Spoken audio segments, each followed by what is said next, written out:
Okay, so I have my Lyft app in this little transit folder, the second one in from the right of my screen. So open that up. There's my Lyft icon, that pink one right in the middle. So I'll click on that. That will open up Lyft. Once Lyft is open, you'll see up here you have a map, which I have my location turned on. So I'm this little blue dot right there. Here also we have our where to bar to search anything we've searched in the past, although these are not very recent. I just haven't taken a Lyft in a very long time, as well as a reminder about their mask policy. So if you want to learn more about the precautions that Lyft is taking and what they expect of you as a passenger, if you click on that gray banner and then click on Get More Tips, this will open up a web page. It may take just a second to load. And in here, there's some videos and reminders of what they expect of their riders and of their drivers throughout the COVID-19 pandemic. So if you have any concerns or questions about that, this is a resource built right into the app that you can look at. So it has all kinds of information, both for drivers and riders, any updates to your area. So that's all right there in the app. If you need a refresher on that stuff, we'll go back to the app. So to start my ride, I'm going to click on this where to bar. Now this, right now it's doing it from my location. So my location's listed up there, and then I could just enter a destination. We're not going to do it from my location. We'll do it. Leonard, do you have a location you want to start at? Yeah, I'd like to go to the library in Longmont. So how about from my location in Niwot Okay. to the Longmont Public Library? Perfect. And for that Niwot location, the Niwot Market work as a good starting point, roughly? Sure, it's very close to me. That's good for a sample.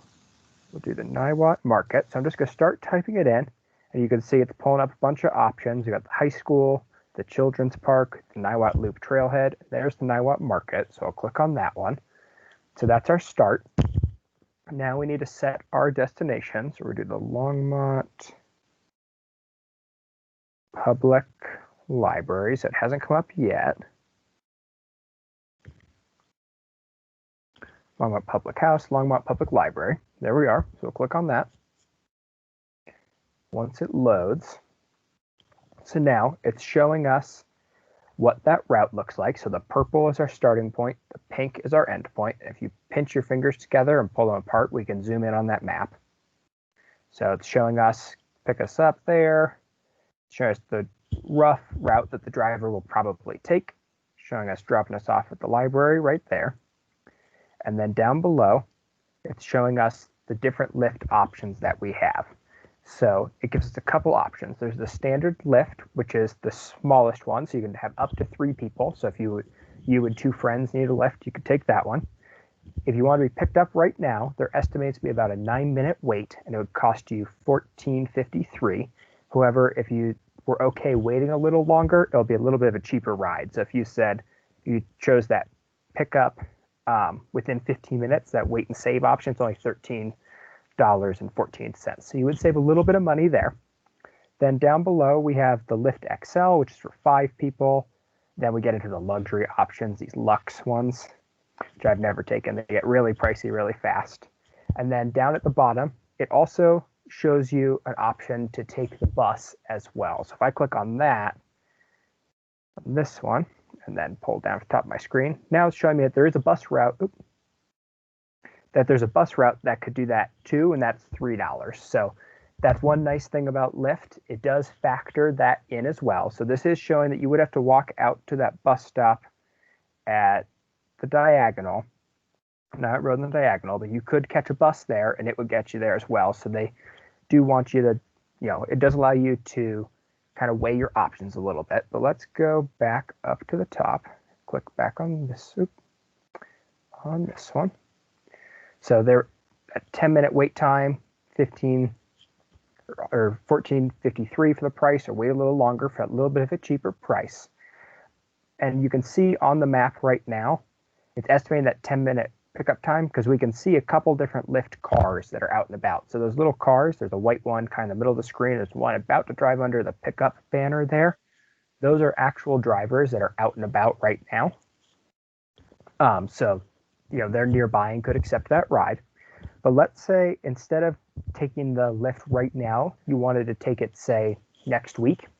If you click down here at the bottom of the screen, if you select a Lyft, if I hit select a Lyft right now, it would request a ride, which I'm not going to do since I'm not actually at that Niwot location. But instead, we'll do the schedule. So we'll click on that little calendar icon to the right. If I click on that, this pulls up a schedule option. So the first thing you're going to do is set your pickup location. The Niwot Market is what we said we want our location to be. So we'll say set pickup. Then we could schedule it. So Leonard, would there be a particular day, say next week, and time that you would like to go to the library? How about next Monday? Next Monday? And what time do you think? Oh, let's see. Afternoon is good, so probably like 2 p.m. Okay. So we'll set our pickup time. We just click on that. I'm going to click on the 2 p.m. Say OK. And then you click on your date down here. You just select the date. So Leonard said Monday the 26th. Then we just say OK.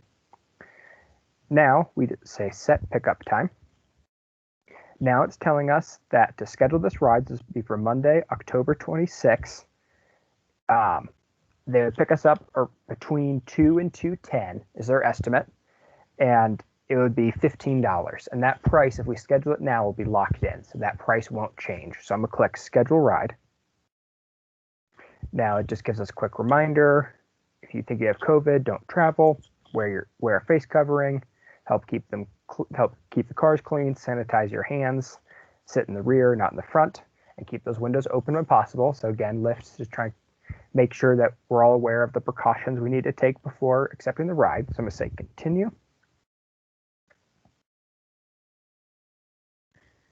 Now my ride's scheduled. Click on the little X to make that go away. And now you notice in the app up in the top right corner of the screen up there's that little calendar icon. If I click on that, that shows me that I have that ride scheduled for next week. So that pickup's going to be between 2 and 2:10 from the Niwot Market to the Longmont Public Library. Something to note about scheduling rides. Unlike a taxi service where you schedule a ride, you say, I want you to pick me up at 2, and they say, okay, we'll have a driver there.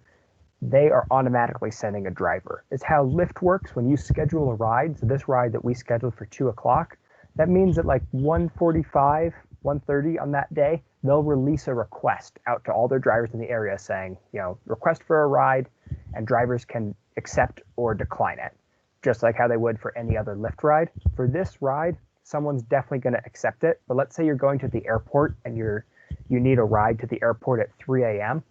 It could take longer than that estimated time that Lyft gives you for someone to accept that ride because there just aren't as many people out driving.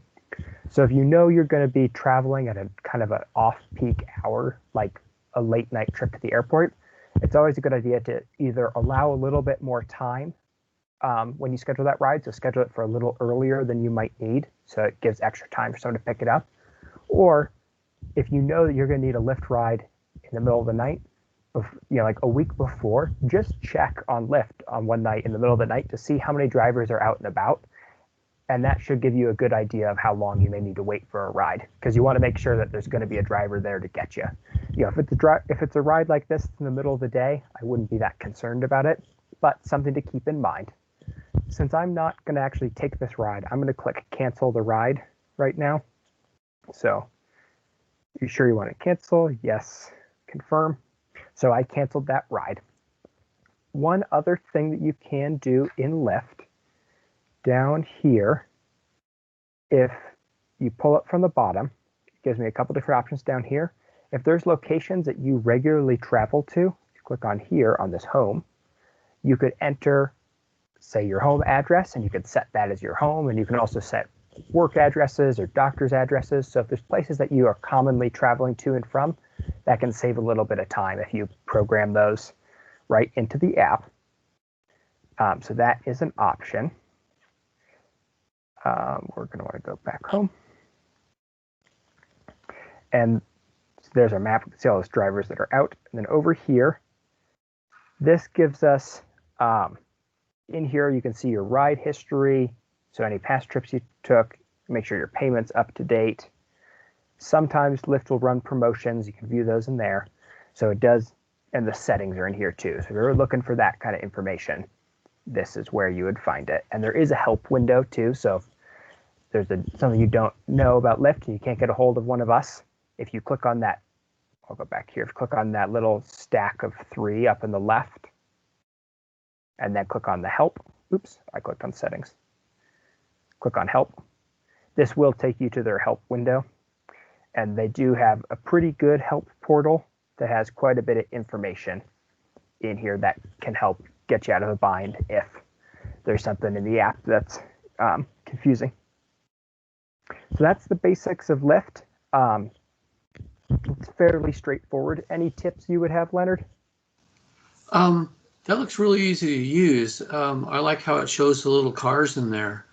When I request a ride, I guess I'm going to be able to see a little car approaching my location. Yep, you'll see them approaching, and then your driver will call you through the Lyft app. Usually they call when they're about 5 minutes out, and they'll say, "I'll be there in 5-ish minutes. Here's what I'm driving," and the app will also show you what they're driving.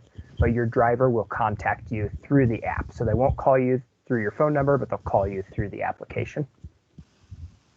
And I'll also be able to watch my car that I'm in while it's moving along the route. Which is it's a good thing to do, because every once in a while I've had it where a driver may take a wrong turn, and I can see on the map that we took a wrong turn, and he'd be like, "Oh, oops, looks like we took a wrong turn," and they'll get back on course. So that's a nice function of the app. Cool.